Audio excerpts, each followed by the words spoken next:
too many websites. It's like, what's wrong with your website about page? It's probably written in the third person, even though the rest of your website is written in the first person. You want to make it in the first person because it'll make it the most human-like and it will resonate the most with your customers. It's the Inspiration Place podcast with artist Miriam Schulman. Welcome to the Inspiration Place podcast, an art world insider podcast for artists by an artist, where each week we go behind the scenes to uncover the perspiration and inspiration behind the art. And now, your host, Miriam Schulman. Hey there, it's Miriam Schulman here, and you're listening to episode number 322 of the Inspiration Place podcast. And I am so excited that you're here. We have a really great episode for you today. So before we get into that, I just want to catch up a little bit personally. We've been basically putting out episode after episode after episode, and I'm not really even sure that I've checked in with you to say hi. How are you? How is your summer? Mine was amazing. As I'm recording this actually the end of July. I know you're listening to this in September. And guess what? My son is getting married and I couldn't be more excited. So by the time you hear this, I will have come back from that. And I am very excited for him. So good times are over here. And my daughter, you've heard me talk about her on this podcast as well. She also got a new job. She's working for a charter school for New York City. She's in the Bronx and in Inwood, so she's excited as well.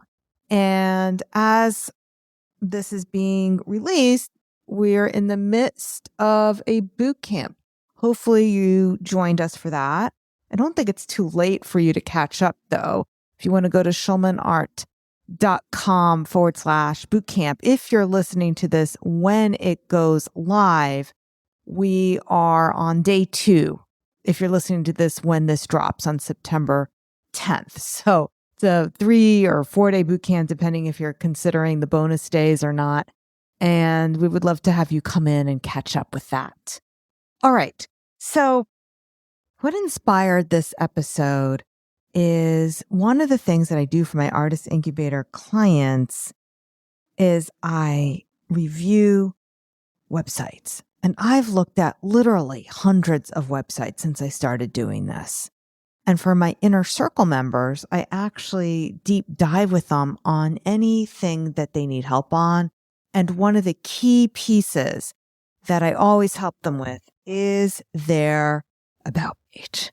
So I've seen a lot of about pages. And that is also something that I wrote a whole chapter about that will be in my brand new book. Hopefully very soon I'll be able to share some good news about that, who my next publisher is going to be, if I'm going with HarperCollins again or someone else. But my next book, I will be sharing with you the rules for writing a stellar about page. But until that happens, until that comes out, and also, by the way, yes, the Artist Incubator clients do get all these rules inside the incubator. I will be preparing brand new training for them. But before that even happens, for my listeners, I always like to also give away some of that knowledge for free. So a lot of what I do on the podcast is I give you the what, but not so much the nitty-gritty of the how, or I'll tell you what not to do to help inspire you. So this is kind of the what is wrong with your about page. And like I said, I'm basing this on the chapter that I had to write for my proposal for my brand new book. And I start off the chapter basically sharing a true story. When I went to record the audiobook for Artpreneur, at the end of that recording session, the audio engineer asked me to take a look at his website. Now, normally I completely lose my mind when people ask me to coach them for free, but this isn't exactly for free. He had spent a good day recording with me. It was a different engineer who was working with me the first day, but this guy did a particularly meticulous job helping me. And I was very grateful for that. And I do look at so many websites. So even though I was very tired from a day of recording in the studio, I was more than happy to take a look at his website. And his website had pretty much all the same mistakes that I see on a lot of my clients' websites. So if you recognize yourself in any of the mistakes we're going to talk about today, don't feel bad. You're not alone. I've done it too. And in fact, I actually had to stop writing the chapter in order to rewrite my own about page because I was like, oh, I'm making some of these things I criticize my clients about. I also noticed some of these mistakes on some other very talented writers' about pages. But that's why your about page is not a do it once and forget about it exercise. You really should periodically revisit this page so that it evolves with you as you advance in your entrepreneurship. And also the about page advances as you get to know how to market yourself more effectively. Now, a lot of what I'm talking about in terms of about pages will be true of any personal brand copy that you write, whether it's a product description, whether it's a post on social media, whether it's an email.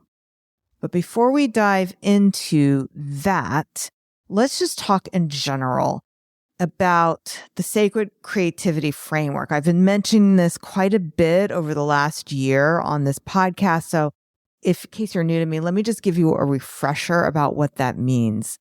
When we write our marketing copy, we have to remember that customers care primarily about themselves. All people do. And so do we. We care primarily about ourselves.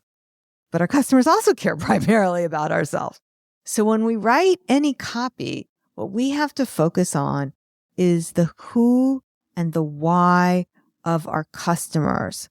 However, too often I see entrepreneurs, especially artists, especially you, my friend, I'm talking to you, artist, you focus on your why, not your customer's why.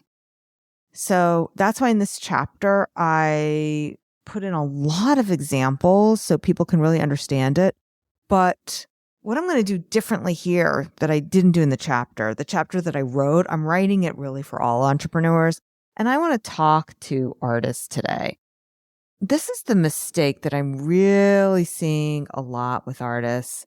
And that is you get into your art, especially those of you who had a different career and now are transitioning from corporate world to creative world. And whether that means your corporate world was graphic design world, so it was sort of creative, but now you really want to focus on your fine art, or maybe it's completely different, like you were in a legal profession or a medical profession, and now you only want to focus on your fine art.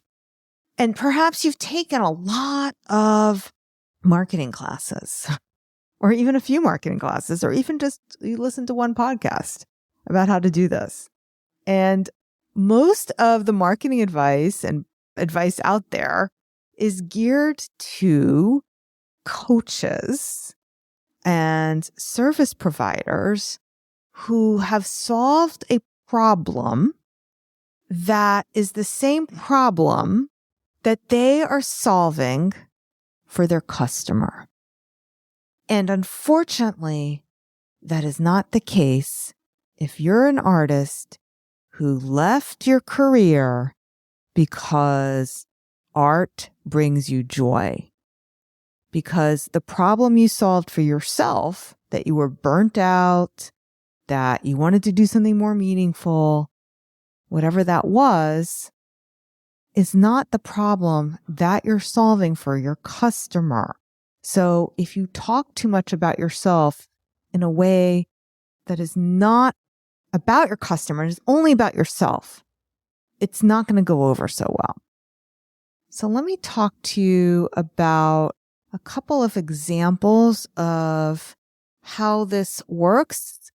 So let's go back to our audio engineer.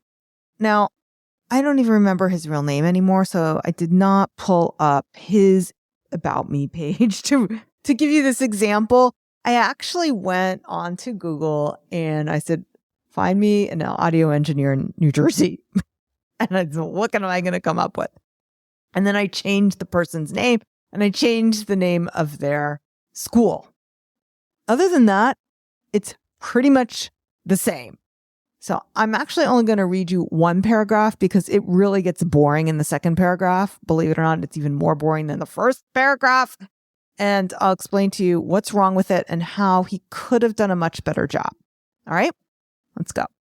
My name is Jo Matthews. I am a recent honors graduate of Madison Institute of Technology with a Bachelor of Arts in Music and Tech and a minor in Marketing and Analytics. I am deeply interested in music composition and engineering, as well as sound design. I mainly use, and then he listed a bunch of software, and I'm not going to bore you with the list. I am also a drummer of about 10 years with a passion for jazz, fusion, and funk. I have an interest in music and audio for video games and hope that I can pursue this interest further in my career. Okay, there's so many things wrong with this. First of all, and a lot of us have been taught this by our English teachers, use contractions when you're writing. Nothing's going to make it sound more robotic than I am, I am, I am. So I'm, or I'll, or don't, or whatever. Use contractions. Also, nobody cares that he's deeply interested. Nobody cares that you're deeply interested. Nobody cares if you're passionate about your art. They really don't. I know you think that your customer is, and I've had incubator clients say to me, Miriam, wait, isn't it good that this is something we want to do? And yeah, but you really have to talk about it in a way that is important to them. And also his passion doesn't matter here. I see this all the time in artist websites. I love to do commissions. I love to paint cats and I love to paint dogs. And that's not exactly what's going to draw in our ideal client. The other thing that I noticed here was his use of hesitant language, which I think I've talked about before in the podcast episode I did with Candace, which we'll link in the show notes, why your AI generated copy sucks, or maybe I used the word stinks. So we'll link to that episode in the show notes, but you can see it here. I hope that I can pursue this interest. Hesitant language. And then out of the 10 sentences, 7 of them begin with the first person I. Okay.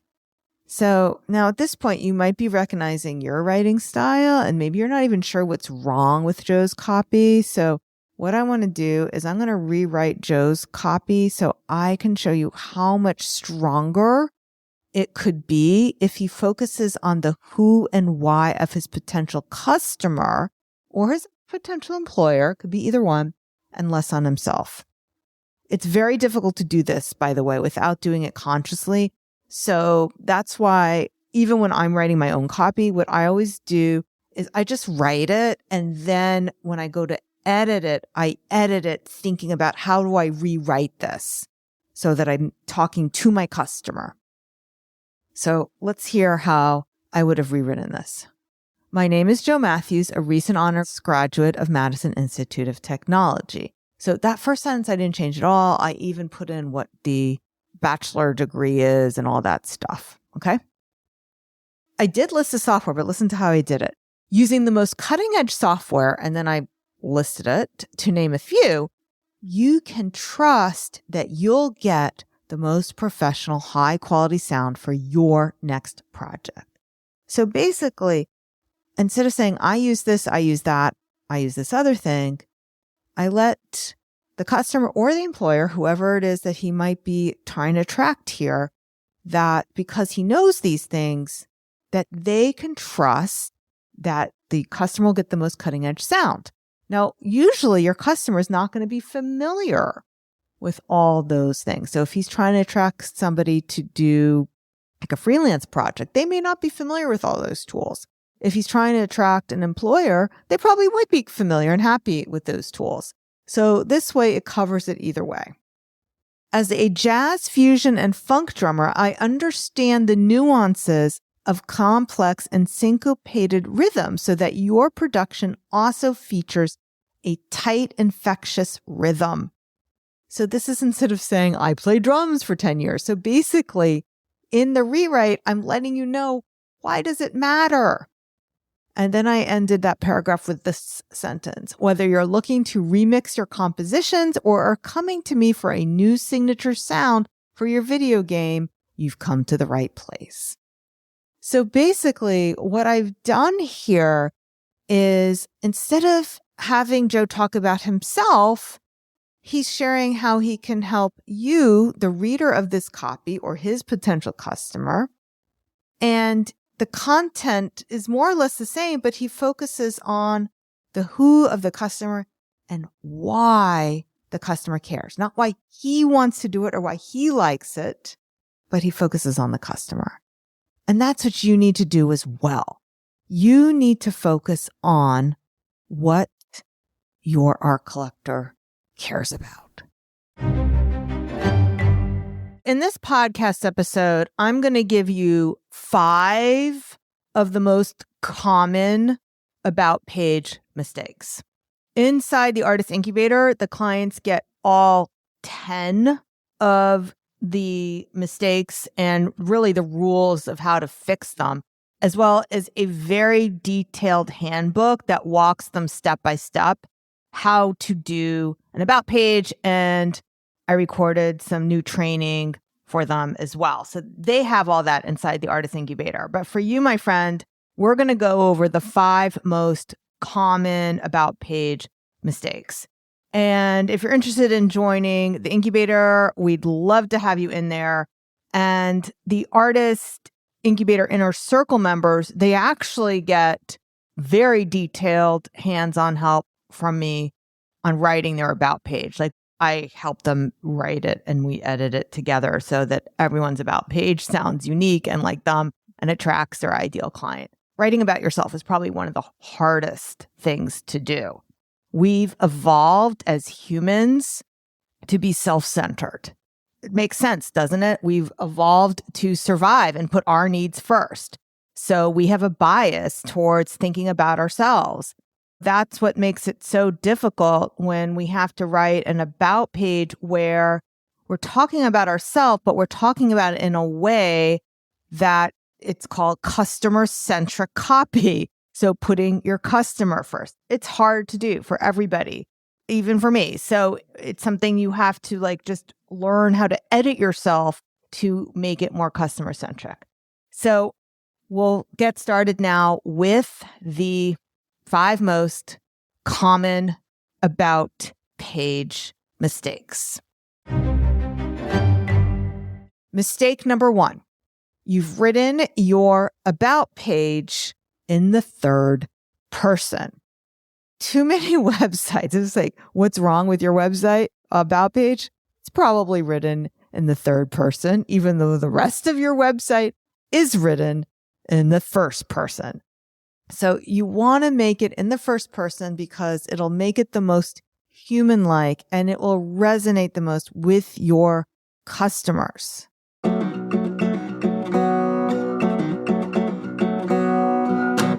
Mistake number 2, you're apologizing. You're apologizing. Stop apologizing. This is the type of about pages I see where it's using the hesitant language, but really the reason it's using hesitant language is because the artist is apologizing for how little experience they have.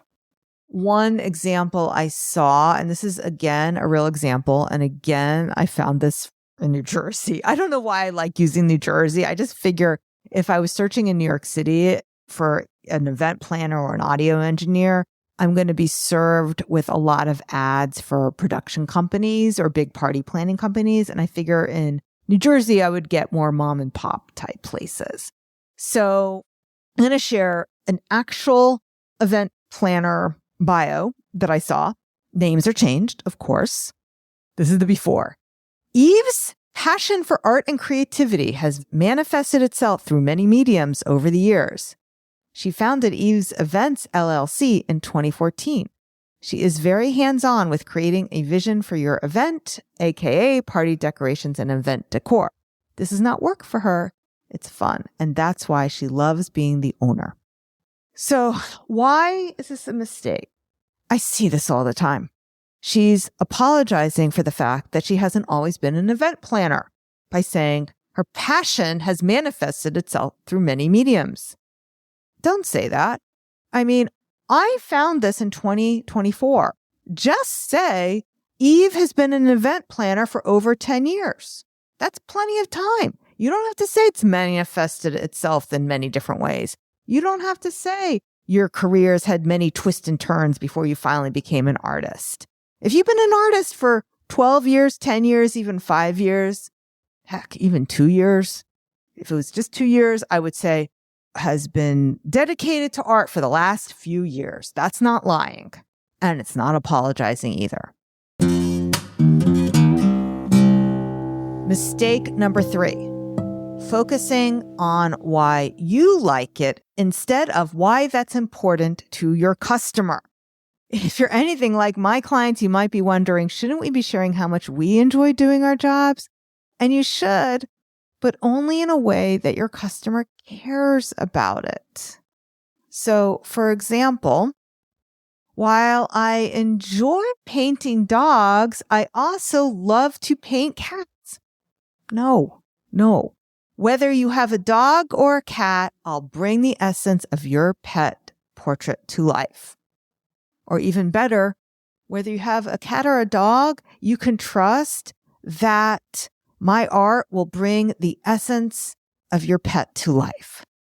Just tell them why they should care. You don't have to tell them that you love it. They're assuming that you like doing it or you wouldn't be offering it.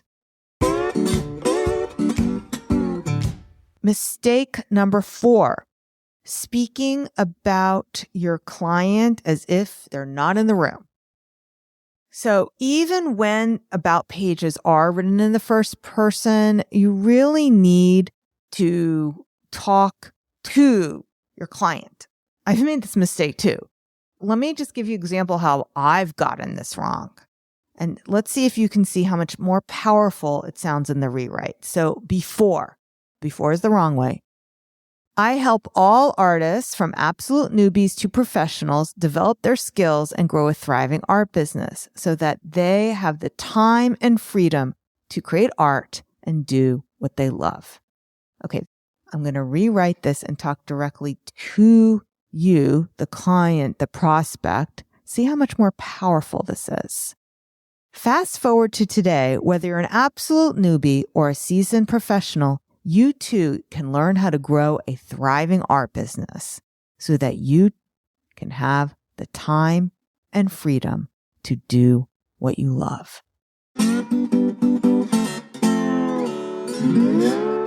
Mistake number 5. Your copy sounds like ChatGPT wrote it. And if you want to avoid any of those mistakes, go listen to the episode I did with Candace Davis, Why Your AI Copy Stinks. We'll link to that in the show notes.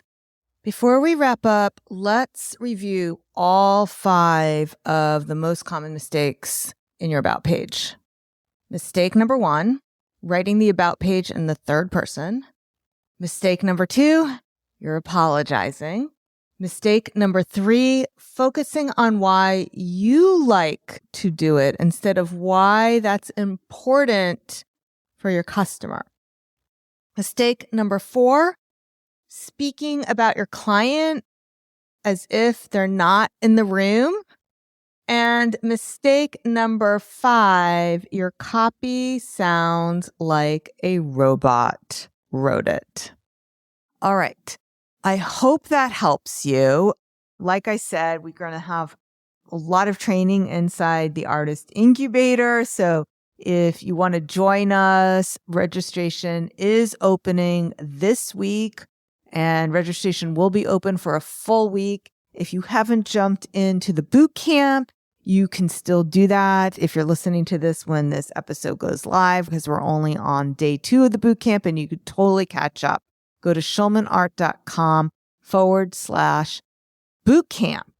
And if you're listening to this and registration has opened on the Artist Incubator, heck, we would love to have you in there.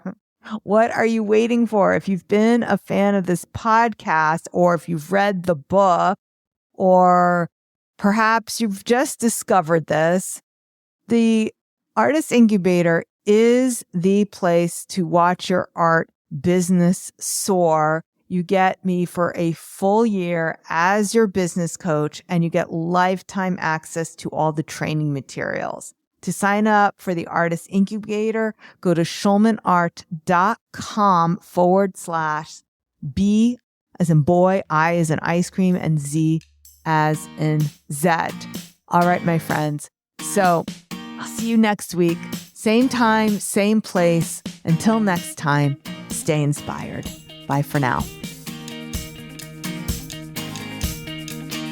Thank you for listening to the Inspiration Place podcast. Connect with us on Facebook at facebook.com/SchulmanArt, on Instagram @SchulmanArt, and of course on schulmanart.com.